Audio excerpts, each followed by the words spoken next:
मिस्र बहुत ही प्राचीन देश है। यहाँ की पिरामिडों की प्रसिद्धि और प्राचीनता के बारे में हम सब जानते हैं। प्राचीन मिस्र नील नदी के किनारे बसा है। मिस्र को हम इजिप्ट देश के नाम से भी जानते हैं। यह उत्तर में भूमध्य सागर, उत्तर पूर्व में गाजा पट्टी और इजराइल, पूर्व में लाल सागर, पश्चिम में लीबिया एवं दक्षिण में सूडान से घिरा हुआ है। यहाँ का शहर इजिप्ट प्राचीन सभ्यताओं और अफ्रीका, अरब, रोमन आदि लोगों का मिलन स्थल है।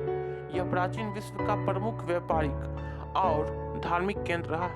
मिस्र के भारत से गहरे संबंध रहे हैं। यहाँ पर फराओं राजाओं का बहुत काल तक शासन रहा। माना जाता है कि इससे पहले यादवों का गजपत, भूपत, अधिपत नाम के 3 भाइयों का राज था। गजपत के अपने भाइयों से झगड़े के चलते उसने मिस्र छोड़कर अफगानिस्तान के पास एक गजपद नगर बसाया था।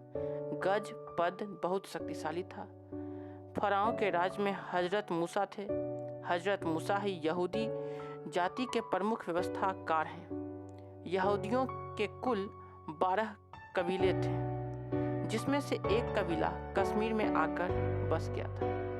मूसा को ही पहले से चली आ रही एक परंपरा को स्थापित करने के कारण यहूदी धर्म का संस्थापक माना जाता है।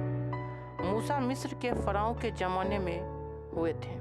ऐसा माना जाता है कि उनकी मां ने नील नदी में बहा दिया था। उनको फिर फराओं के पत्नी ने पाला था।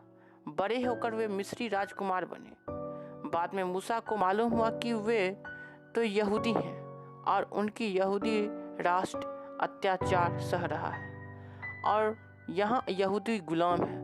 तो उन्होंने यहूदियों को इकट्ठा कर उनमें नई जागृति लाई। मूसा को ईश्वर द्वारा 10 आदेश मिले थे। मूसा का एक पहाड़ पर परमेश्वर से साक्षात्कार हुआ और परमेश्वर की मदद से उन्होंने फराओं को हराकर यहूदियों को आज़ाद कराया और मिस्र से पुनः उनकी भूमि इजराइल में यहूदियों को पहुंचाया।